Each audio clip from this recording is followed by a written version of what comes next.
Welcome to the History of English podcast, a podcast about the history of the English language. This is episode 105, Suffix Summary. In this episode, we're going to look at the changing nature of suffixes in early Middle English. Last time, we explored how prefixes were evolving during this period, so this is really the second part of our look at new word elements that entered English with the arrival of loanwords from across the Channel. Once again, we'll begin with the suffixes that were common during the Old English period, before the Norman Conquest. Then we'll look at some of the new suffixes that were introduced from Latin and French after the Conquest. Along the way, we'll also look at evidence for these new suffixes in the Ancrene Wisse. But before we begin, let me remind you that the website for the podcast is historyofenglishpodcast.com, and you can sign up to support the podcast at patreon.com/historyofenglish. And as always, you can reach me by email at kevin@historyofenglishpodcast.com. So let's turn to this episode and the evolution of suffixes in the early Middle English period. This time, I'm going to explore some of the common suffixes that were used in Old English and early Middle English. I'm going to focus on those that still exist in modern English because it would be almost impossible to discuss every suffix that existed in the earlier periods of English. Just as we saw with prefixes in the last episode, suffixes range from the very common to the really obscure. And there are so many of them that it's even difficult for scholars to list all of them. Back in the late 1800s, a Cambridge professor named Reverend Walter W. Skeet produced a book titled An Etymological Dictionary of the English Language. Even though it's a bit dated, it's a great source for early research in English etymology. In the appendix to the book, Skeet attempted to list the prefixes and suffixes used in English. He included over 400 prefixes, but when he tried to list the suffixes, he apparently gave up. In the section on suffixes, he wrote the following, quote, "The number of suffixes in modern English is so great, and the forms of several, especially the words derived through the French from Latin, are so variable that an attempt to exhibit them all would tend to confusion." End quote. So instead of including an actual list of suffixes, he simply referenced other sources where various lists could be found.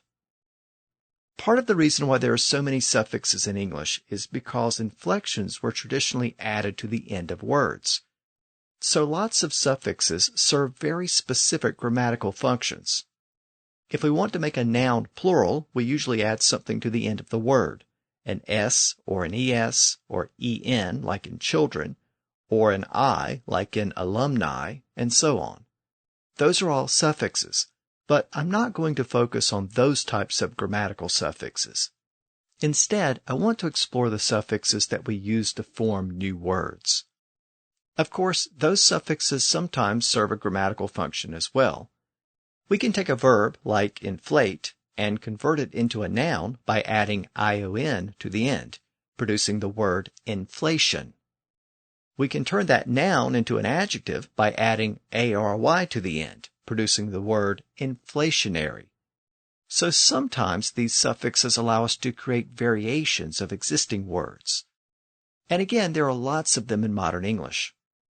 Lawrence Erdang was a well-known scholar and lexicographer, and he was the managing editor of the Random House Dictionary. He passed away a few years ago, but during his lifetime, he published a collection of English suffixes that was over 250 pages long. A few episodes back, I mentioned that the first proper English dictionary was composed in the year 1604 by a man named Robert Cowdrey. Over half of the words in his dictionary contained suffixes. So we deal with suffixes all the time when we speak and write English, and most of the time we don't even give them a second thought. But they are fundamental to the language. Now, if we try to narrow down that long list of suffixes to the basic ones that we use all the time, we would find that we mostly use about 50 or 60 common suffixes in our everyday speech. Those are found in a large percentage of the words we use every day. And those most common suffixes are a blend of Old English suffixes and suffixes from across the Channel. Last time, we saw that Old English prefixes experienced a decline in Middle English as Latin, Greek, and French prefixes came in. And the same thing happened with suffixes, but the older suffixes tended to be a little bit more durable. Most of those Old English suffixes have survived into modern English, even if they are no longer used to create new words. And that's the case with the Old English suffix lock. Lock was usually spelled L-A-C in Old English, and it was used to refer to certain actions or proceedings associated with a given root word. It was somewhat common in Old English, so the word vechtlock or fightlock meant the action of fighting, so it meant warfare. But this common Old English suffix fell out of use in Middle English. Today, it only survives at the end of one modern English word, and that's the word wedlock. Since we don't really tend to use that suffix today outside of that one word, most people don't realize that the lock part of wedlock is a suffix.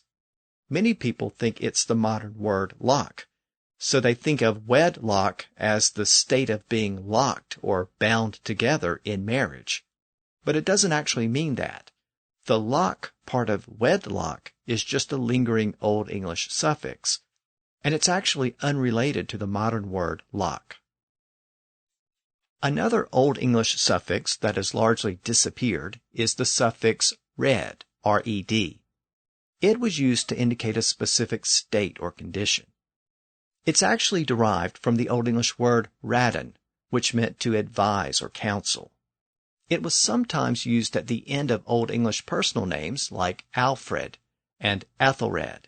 In fact, you might remember that it was used as a pun on Ethelred's name, Ethelred the Unready, which meant Ethelred the Poorly Advised. This word fell out of use in Middle English, and that included its use as a suffix. Outside of personal names like Alfred, it only survives today at the end of the words hatred and kindred. Another Old English suffix that experienced a decline was the suffix wise. I've noted before that the Old English word wisdom is cognate with the Latin word vision. They are both derived from an Indo-European root word that meant to see. The sense of observing the world around you and acquiring knowledge led to the modern sense of the Old English words wisdom and wise. But the word wise also acquired a different sense in Old English. If you observed the world around you, you noticed how things worked and how they behaved. You noticed habits and customs and routines. And that led to the word wise as a noun, which referred to a particular manner or way or condition. And it was sometimes combined with other words, as in the word otherwise from Old English. It continued to be used well into the Middle English period, forming words like likewise, crosswise, and lengthwise. It even made it into the Modern English period in the word clockwise. But the only common word ending in wise that's been coined in the past century is the word streetwise. But that word uses wise in the more usual sense as smart. So it isn't really the traditional wise suffix. That means that there really hasn't been a common word formed with that suffix in English since clockwise in the late 1800s. A couple of other common Old English suffixes were less and full, both of which also survive as distinct words. Of course, less was used as a suffix to indicate the lack of something, and full was used as a suffix to mean a great deal of something. We have the less suffix in words like hopeless, timeless, reckless, and so on. And we have the full suffix in the Old English words wonderful, careful, and handful. The Ancrene Wisse also gives us the first recorded use of the word dreadful, which is a combination of the Old English word dread and the full suffix. Now, the less and full suffixes have remained popular over the centuries, and they've routinely been attached to root words from Latin, French, and other languages. That's given us hybrid words like useless regardless, graceful, grateful, and beautiful, just to name a few. In all of those words, the Old English suffix is attached to Latin or French root words. By the way, the word full is derived from an Indo-European root word that meant to fill and has been reconstructed as pela. Remember that the Indo-European P sound became an F sound in the Germanic languages. Well, the Latin version of that word produced the words plural and plenty. And I mention that because the word plenty also appears for the first time in the Ancrene Wisse. And in the 1400s, the full suffix was added to the word plenty, producing the word plentiful. So the word plentiful is technically redundant. It literally means full of fullness. The root word and the suffix are cognate, and they both mean full or abundant. Old English also had several other suffixes that were used to form adjectives from other parts of speech. So if you wanted to create a word to describe something, you could use one of these suffixes. Several of these are still used in modern English. One was the en suffix, en. It allows us to turn gold into golden, and old into olden. Wood turns into wooden, and wool turns into woolen. This suffix was once very common, but it has stopped being used to create new words in English. And today, we generally ignore that suffix and just use the root word if we want to use it as an adjective. So rather than referring to a golden ring, we're just as likely to refer to a gold ring. And rather than discussing the olden days, we're just as likely to refer to the old days. Instead of a wooden chair or a woolen sweater, we're just as likely to refer to a wood chair or a wool sweater. So today that suffix is generally optional for adjectives, and when we use it, it tends to make our word choice sound older and more formal. Another Old English way to form adjectives was the ed suffix, ed. Of course, we also use an ed suffix on verbs when we want to express past tense. I talked or you listened. But that's a completely different suffix, even though it looks the same. That suffix is attached to verbs, but the suffix I'm discussing here is attached to nouns to convert them into adjectives. So it turns a man with a beard into a bearded man, a giant with two heads into a two-headed giant, a truck with 6 wheels into a 6-wheeled truck. Other examples include a saber-toothed tiger and a wooded area. So this suffix is still used quite a bit today. Another way to form an adjective was to use the Old English suffix some, S-O-M-E. It allows us to convert lone into lonesome, and whole into wholesome, and awe into awesome, and so on. We can also form adjectives by adding a simple y suffix to a word to convert blood into bloody, and thirst into thirsty, and dream into dreamy. Of course, this is still a very common suffix, and it was originally a very common Germanic suffix rendered in Old English as ig, spelled I-G. Now, that G may have been pronounced very early on, but it was probably silent for most of the Old English period. So the word sandy was usually spelled in Old English as S-A-N-D-I-G, and dusty was usually spelled D-U-S-T-I-G. But modern scholars are confident that the G was silent in late Old English because almost all of the words with that suffix were respelled in the earliest Middle English documents without the G. And that suggests that the G was just a standard spelling convention by that point within Old English. And after the conquest, the French-trained scribes completely disregarded what had become a silent letter at the end. That just left an I at the end, which was soon respelled as Y. And this Y suffix remained very popular in early Middle English, producing words like happy, needy, and sleepy during that period. and it lives on to this day in new words. If a stew has a lot of onions in it, we might say that it has an oniony flavor. It might be served with mashed potatoes that are lumpy. And when you're finished eating, you might leave a table that is messy. Those are all modern English words formed with that very old suffix. And I should also note that Greek and Latin gave English another Y suffix attached to some words borrowed from those languages or borrowed from French. And it serves much of the same function as the native English suffix. So as a very general rule, when we see that Y at the end of a native English word, it usually came from Old English.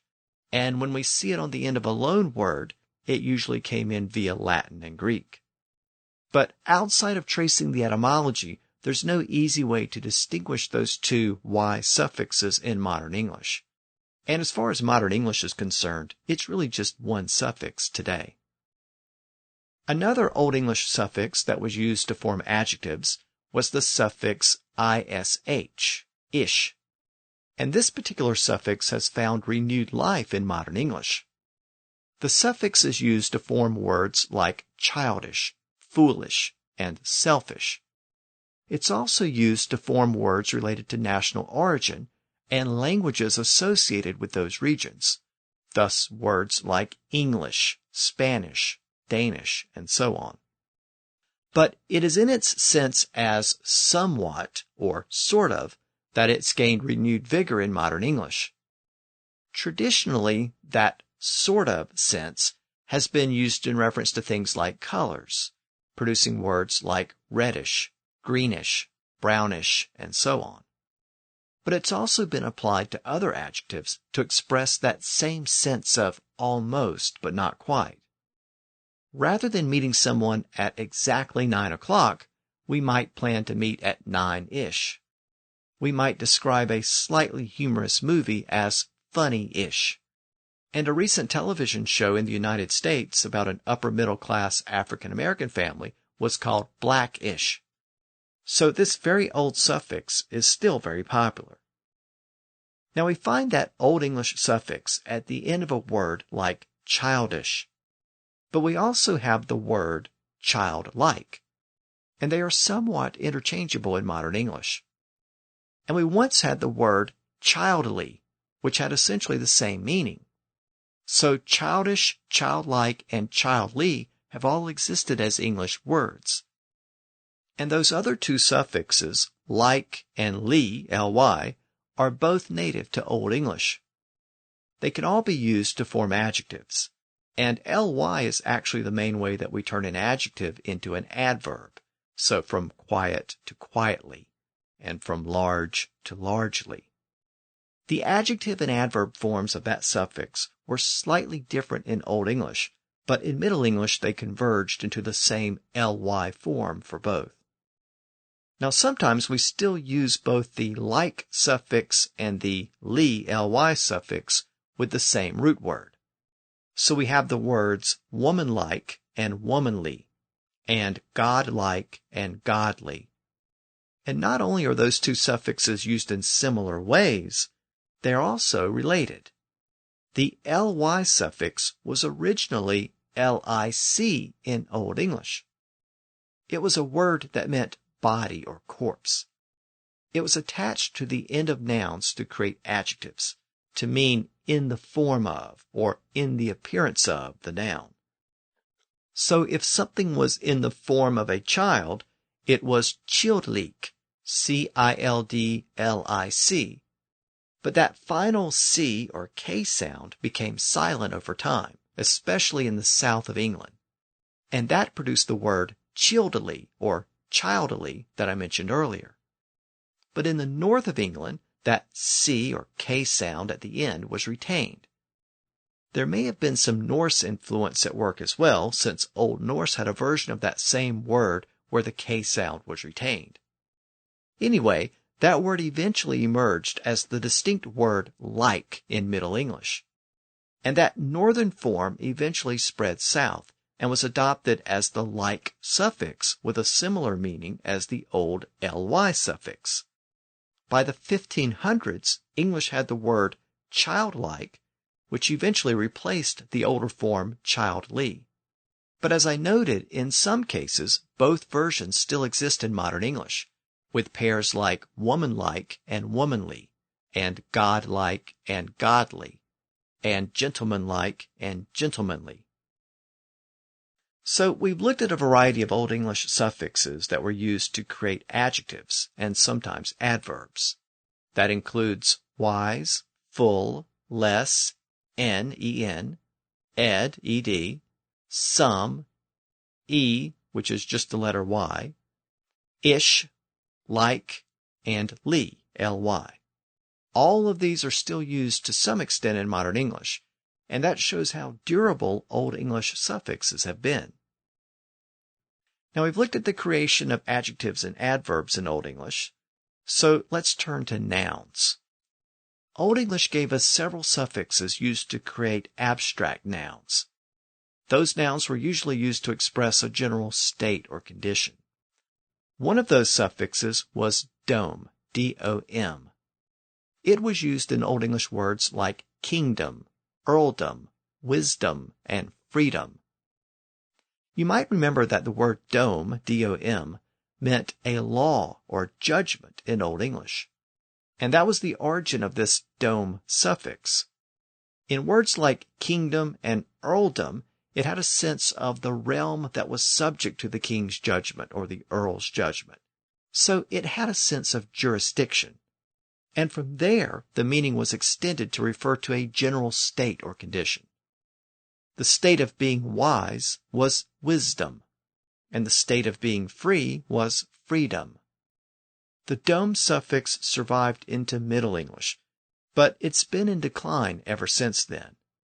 Today, it mostly exists in old words coined before the modern English period. However, it hasn't completely disappeared in new words. Within the past century or so, it's been used to form new words like fandom and stardom. Another Old English suffix used to form abstract nouns was hood, H-O-O-D. Again, much like dom, it was used to express a certain state or condition of being. It gave us words like childhood, manhood, womanhood, likelihood, and so on. The suffix was had, H-A-D, in Old English, and it meant condition or quality or status. And much like dom, this hood suffix experienced a decline in Middle English. It's rarely been used to form new words since then. Over the past few centuries, it has produced words like boyhood and girlhood, but those words are really just an extension of older terms like manhood, womanhood, brotherhood, and sisterhood. And other than those specific exceptions, the hood suffix is mainly a relic today. Another Old English suffix with a meaning similar to dom and hood was ship. Again, it was used to form abstract nouns. It was used to form Old English words like friendship and worship. By the way, this ship suffix is not directly related to the word ship as in a boat, even though they both existed in Old English. The suffix ship is actually related to the word shape. Anyway, this suffix was common in Old English, and it survived into the Middle English period. In the Ancrene Wisse, it appears in the words hardship and fellowship, which are both recorded for the first time in that document. Like the other similar suffixes, dom and hood, this ship suffix underwent a decline in Middle English. Very few words have been formed with that suffix since then. One of the few words to appear with that suffix in modern English is the word relationship. So dom, hood, and ship all declined in Middle English as new borrowed suffixes started to come in. But it wasn't just the new suffixes that replaced dom, hood, and ship.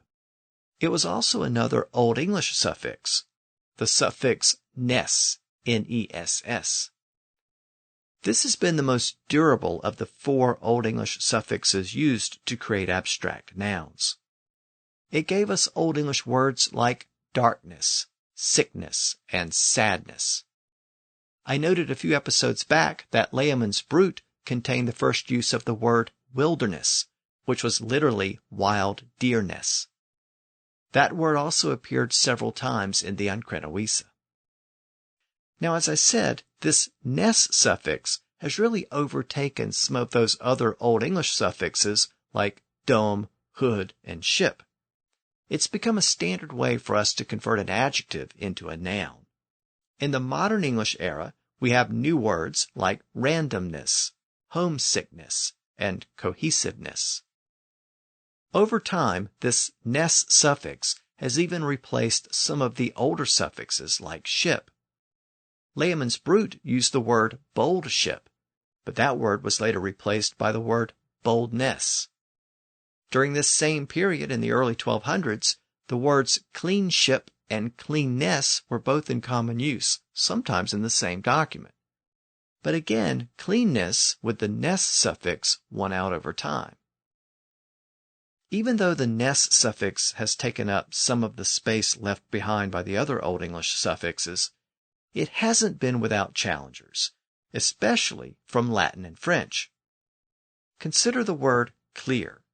It's a French word, and it entered English in the late 1200s. English speakers soon took that word and added the English suffix ness to the end, producing the word clearness as a noun. So clearness is a hybrid word, a French root word with an Old English suffix. The word clearness was once very common in English, and it's still used to a certain extent in modern English. But a short time after the word clearness was coined, English borrowed the noun version of the word clear directly from French as clarity. So ever since then, clearness and clarity have existed side by side. Clearness has the Old English suffix ness, and clarity has the Latin and French suffix ity. Over the past few centuries, clarity has emerged as the more accepted version within English. And that shows how much French and Latin suffixes have been embraced by English, to the extent that they're often preferred over native suffixes. So with that, let's shift our focus from Old English suffixes to those borrowed from Latin and French. And let's begin with that ity suffix that I just mentioned in a word like clarity. It was borrowed from Latin and French, where it was used to change the root word into a noun. So the word pure can be converted into purity, and the word purity appears for the first time in the Ancrene Wisse. In Middle English, the suffix was often spelled as ite, and sometimes as ete. So the Ancrene Wisse also gives us the first use of the words chaste and chastity. Chastity is spelled as chastete. The document also gives us the first recorded use of the word adversity in English, which was spelled with ite. The word authority also appears for the first time, again spelled with ite. And familiarity is also attested for the first time in the Ancrene Wisse, also spelled with ite. These words didn't get their modern spellings until the modern English period. I should note that the suffix ty, as in beauty and safety and plenty, is also derived from the same original Latin suffix as ity, so one version has an I and one doesn't. Again, in early Middle English, it usually appeared as te instead of ty. So, as I noted earlier, the French word plenty appeared for the first time in the Ancrene Wisse, and it was spelled plente. Interestingly, the original Latin root word was plenitas, so it had the I in the original Latin suffix. And that word was borrowed into English for a second time in the 1600s as plenty. So plenty and plenty existed side by side in English for about a century or so before plenty finally disappeared. Another very common suffix that we use to form nouns is the ion suffix, often rendered as tion. Again, this suffix was borrowed from French and Latin. We typically use it to turn an adjective into a noun. So from act to action, motivate to motivation, direct to direction, and so on. This new suffix appears in quite a few words for the first time in the Ancrene Wisse.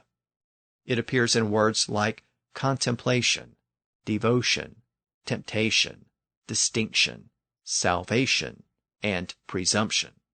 Again, all were first attested in the Ancrene Wisse.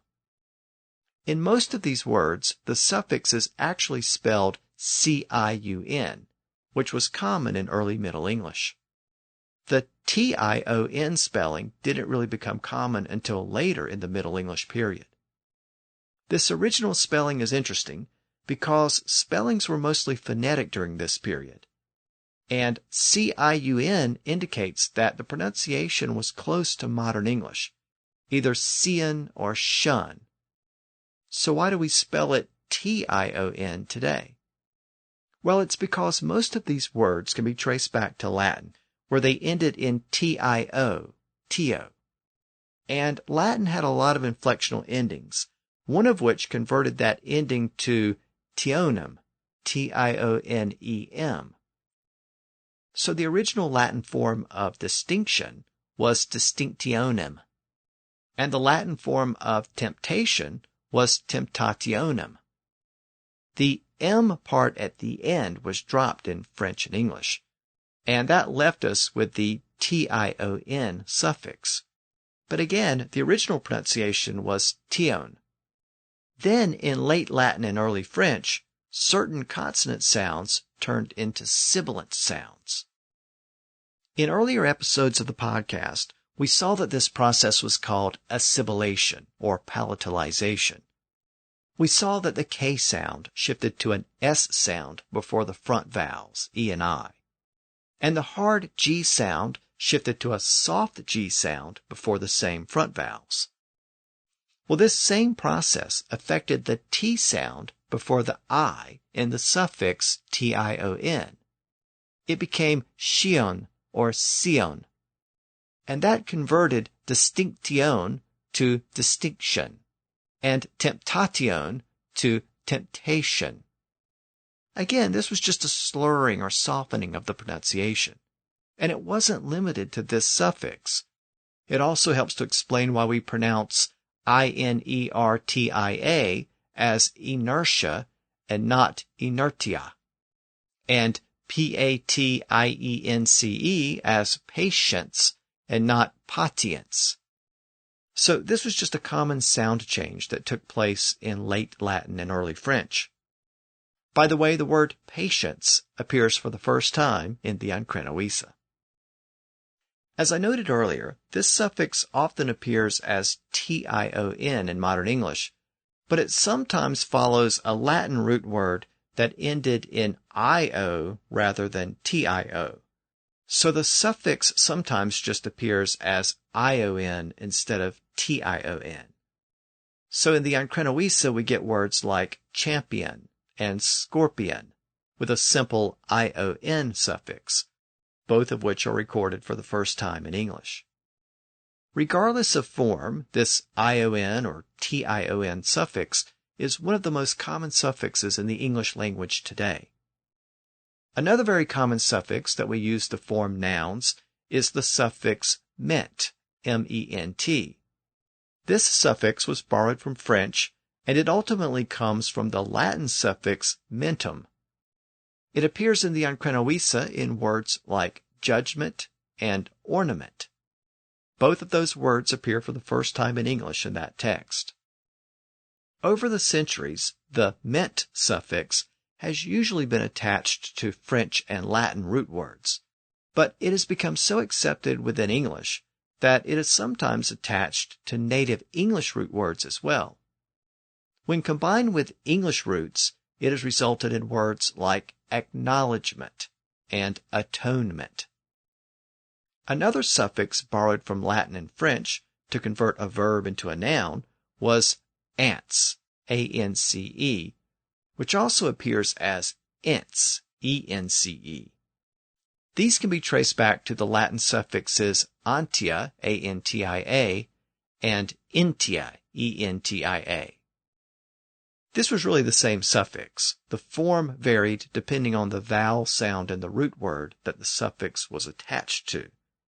In French, these two separate versions converged into ance, A-N-C-E, but then the form with the E started to be adopted when the original Latin root word ended in entia, E-N-T-I-A. So over the years, English has borrowed words with both versions of the suffix. In the Ancrene Wisse, the ance suffix appears in the words ignorance and acquaintance, which both appear for the first time in English. And the ence ending appears in the word patience, which, as I noted earlier, is also recorded for the first time in English in the Ancrene Wisse. Another suffix that's used to create nouns in English is the suffix age or age, A-G-E. This is another suffix from Latin and French, and it has an interesting history within English. It came in very early on with the Normans, and it's actually more common in modern English than modern French. So it was one of those French suffixes that was embraced in the early Middle English period, and it's thrived ever since. Today we have it in words like message, beverage, average, storage, damage, postage, and so on. But if we go back to the origin of the suffix in English, we would find that it has a close association with European feudalism. The original Latin suffix was atticus or atticum, depending on how it was being used in a sentence. That original suffix meant belonging to or related to. Though it was used in many words in Latin, it had one particular association with words related to payments. For example, Latin had the word pulveraticum, which was a payment for hard agricultural labor. It became pulverage in French. As the feudal system became ingrained in France in the early Middle Ages, it was a system that depended on a variety of relationships, typically defined by various services and obligations, and also defined by specific payments. As these new types of payments and obligations emerged, new words had to be coined within French to describe those features, and many of those new words were modeled on existing words like pulverage, which was a specific type of payment. Within French, this produced words like homage or homage. As we know, a vassal had to swear an oath of homage to his lord. A toll or fee on the use of a cellar or storehouse was called cellarage. A collection of prominent nobles was known as the baronage, and a collection of vassals was the vassalage. The peasants or villains were called the villanage. We can see this link between feudalism and the age suffix very early on in English. One of the first words to appear in an English document with this age suffix was another word associated with feudalism. But interestingly, it was a native English construction. In a charter that was written down in the year 1195, the word hidage appears. Now you might remember that a hide was a specific amount of land in the Anglo-Saxon period. So hide is an Old English word. After the Norman conquest and the forced introduction of feudalism to England, a tax was levied on each hide of land. And English speakers were already familiar enough with French terms associated with feudalism that they coined their own term, hidage, based on the model of similar French terms. English soon coined other words in this same manner, by attaching the age suffix to native English words. The word thonage, meaning the land held by a thane, appeared around the current point in our story in the early 1200s. The word bondage appeared a short time later. Bond is a native English word, and the word bondage referred to the system of obligations that bound a vassal to a lord. English also coined the word barnage in early Middle English. Bairn was an Old English word for a small child, and it still survives in northern England and Scotland. So barnage meant childhood or infancy. This suffix also made an appearance in the Ancrene Wisse. It appeared in the word heritage, which is the first recorded use of that word in English. The document also contains the first English use of the word pottage, which is an early form of the word porridge. And from there it became a very common suffix in English, forming other words like marriage, village, package, and even the word language, which is kind of important to this podcast. So that's the suffix age or age. Another very common English suffix borrowed from Latin and French is ERY, as in robbery, treachery, bribery, pottery, bakery, and battery. In fact, the first two of those words, robbery and treachery, appear for the first time in the Ancrene Wisse.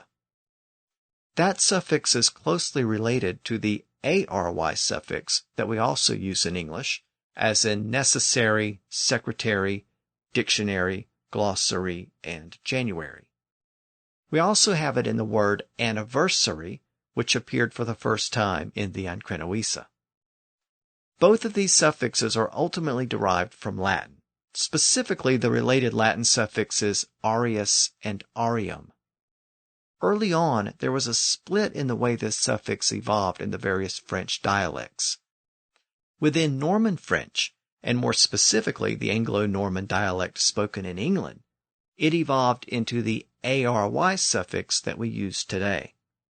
But within the dialects of Central France, the suffix evolved into IER, which produced the ERY suffix in Middle English words borrowed from French.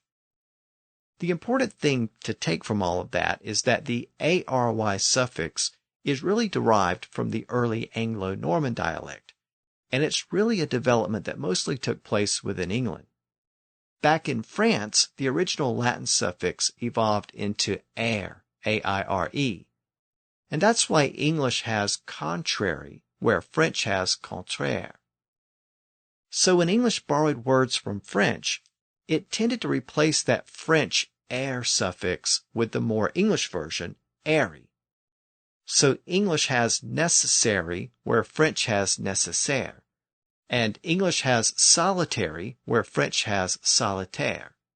In fact, English borrowed the word solitaire from later French, so English actually has both versions of that word today.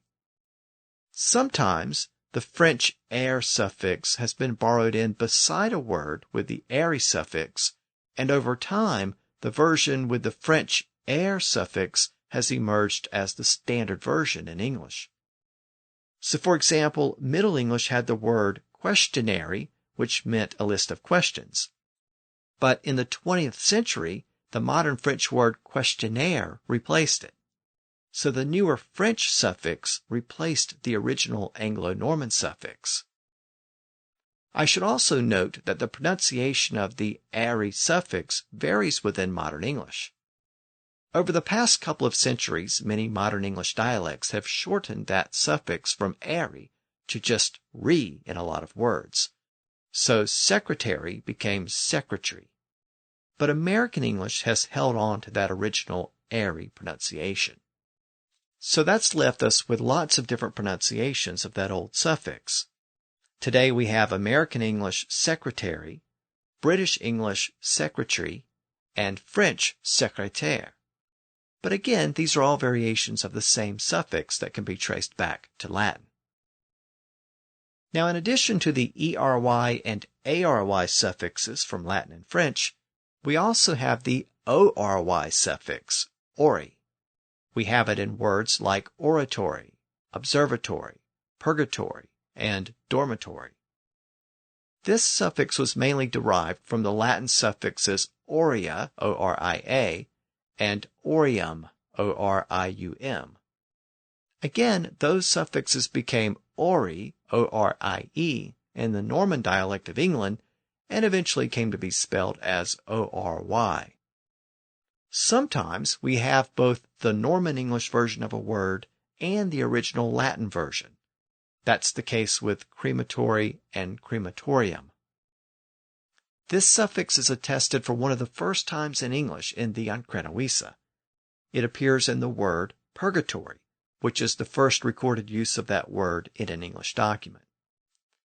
The Ancrene Wisse also includes a few other French words with that ending, words like memory, history, and story, but in those words, the endings are not really suffixes. They're just part of the root word. But I wanted to mention those words, specifically the word memory, because it shows how this suffix has evolved separately within modern French. Again, the word memory is recorded for the first time in English in the Ancrene Wisse. Memory reflects the Norman pronunciation of that word ending as ori. But in standard French, it became voir.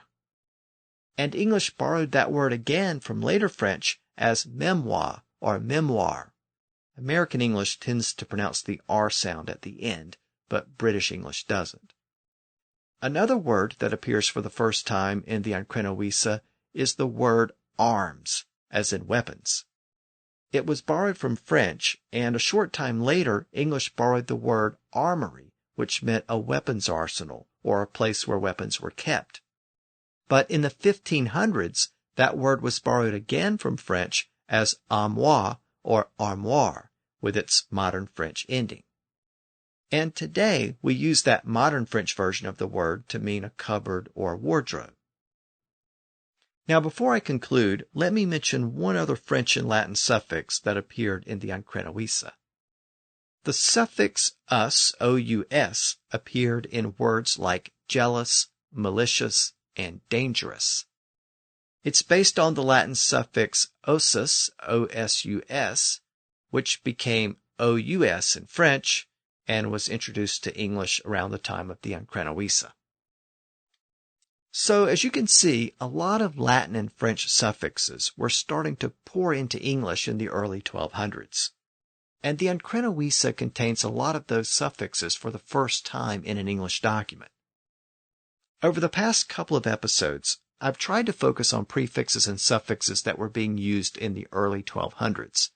So that included those from Old English, as well as some of the earliest borrowings from Latin, French, and Greek. As the Middle English period progressed, more and more of those elements came in from across the Channel, and I'll probably look at some of those other prefixes and suffixes that came in later in future episodes. But for now, I'm going to leave the topic there. Over the next couple of episodes, we'll move the story forward into the mid and late 1200s. We'll pick back up with the historical narrative as we progress deeper into the Middle English period. And we'll explore some other interesting developments that impacted the evolution of English. So until next time, thanks for listening to the History of English podcast.